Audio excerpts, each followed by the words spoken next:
Hello friends, இன்னைக்கு நாம் செய்ய போகிறது பச்சை மிளகாய் பச்சடி. அதுக்கு தேவையான பொருட்களை நான் இங்கே வச்சுருக்கேன். தாளிக்கிறதுக்கு கடலைப்பருப்பு, உளுத்தம்பருப்பு, வெந்தயம், கடுகு, பச்சை மிளகாய் ஒரு 100-150 கிராம் இருக்கும். நல்லா கழுவிட்டு அதை ஈரம் இல்லாமல் நல்லா தொடச்சிட்டு இப்படி ரெண்டு ரெண்டாக நான் உடச்சி வச்சுருக்கேன். அந்த காரத்துக்கு தகுந்தாப்புல புளி, உப்பு, இவ்வளோதான். இது ரொம்ப சிம்பிளாக செய்யலாம், செம்ம டேஸ்டியாக இருக்கும். சுடு சாதத்தில் போட்டு சாப்பிட்றச்ச அவ்வளோ நெய் விட்டு சாப்பிட்ணும், அவ்வளோ டேஸ்ட்டாக இருக்கும். இதை எப்படி செய்யலாங்கிறத சொல்கிறேன் ஃப்ரெண்ட்ஸ். இப்போது வடைச்சட்டியில் நல்லெண்ணெய் விட்டுக்கோங்க. ஃபஸ்ட்டு இதில் கடுகு, வெந்தயம், கடலைப்பருப்பு, உளுத்தம்பருப்பு, இது எல்லாத்தையும் நல்லா பொன்னிறமாக வறுத்துக்கலாம்.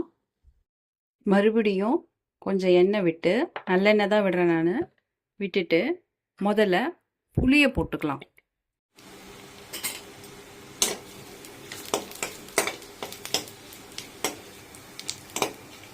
அதுக்கப்புறமா நாம் வச்சுருக்க பச்சை மிளகாவையும் இதில் நான் போட்டேன்.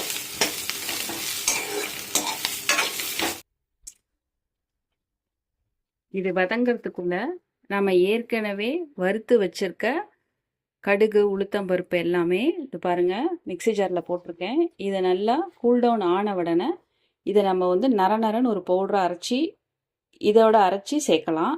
இல்லாட்டினா இதை வெறுமனை அப்படியே கூட போட்டுக்கலாம், அவங்கவுங்க இஷ்டம். டேஸ்ட்டு ஒருத்தவங்க பல்லில் கடிபடணும்னு நினைக்கிறவங்க இதை அப்படியே போட்டு தாளிச்சதை மேலே கொட்டிக்கலாம். இல்லை எனக்கு அப்படி பிடிக்காது அப்படின்றவங்க இதை கொஞ்சம் கொரப்பாக அரைச்சி இந்த பச்சை மிளகாய் கூல்டவுன் ஆனவொடனே அதில் அரைச்சிட்டும் சேர்க்கலாம். அது அவங்கவுங்க டேஸ்ட்டை பொறுத்து. கூல்டவுன் ஆனவொடனே இதை எப்படி நரநரன்னு மிக்சியில் பொடி பண்ணி வச்சுருக்கேன் பாருங்கள். அடுத்ததாக நான் இப்போ வந்து புளியம் ஃபஸ்ட்டு அரைக்க போகிறேன். அதுக்கப்புறமா இதோட பச்சை மிளகாவை அரைக்க போகிறோம்.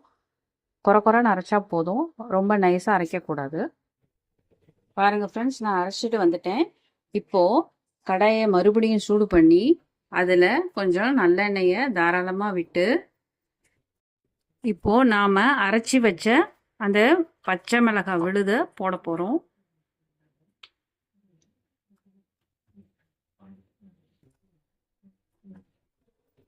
இதை நல்லா சிம்மில் வச்சு நல்லா வதக்கிக்கோங்க. வதக்கிக்கிட்டே இருக்கிறச்ச கிட்டத்தட்ட ஒரு 5 மினிட்ஸ் நல்லா வதக்குங்க. அந்த நேரத்தில் நம்ம கொரப்பாக அரைச்சி வச்ச அந்த பொடியும் அதோட கலந்துடலாம்.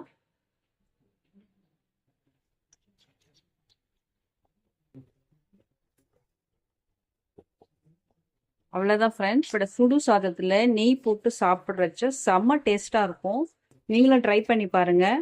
தோசைக்கு இட்லிக்கும் வச்சு சாப்பிட்லாம். நியர்லி இது 1 மந்த்துக்கு வெளியிலேயே கூட வச்சுக்கலாம், கெட்டே போகாது. நம்ம எங்கேயுமே தண்ணி விடலை, பச்சை மிளகா கூட நல்லா தொடச்சிட்டு தான் நம்ம செய்கிறோம். இது எங்கள் அத்தையோட ரெசிபி, அவங்க மெத்தடில் நான் செஞ்சுருக்கேன். நீங்களும் ட்ரை பண்ணி பாருங்கள் ஃப்ரெண்ட்ஸ். தேங்க்யூ.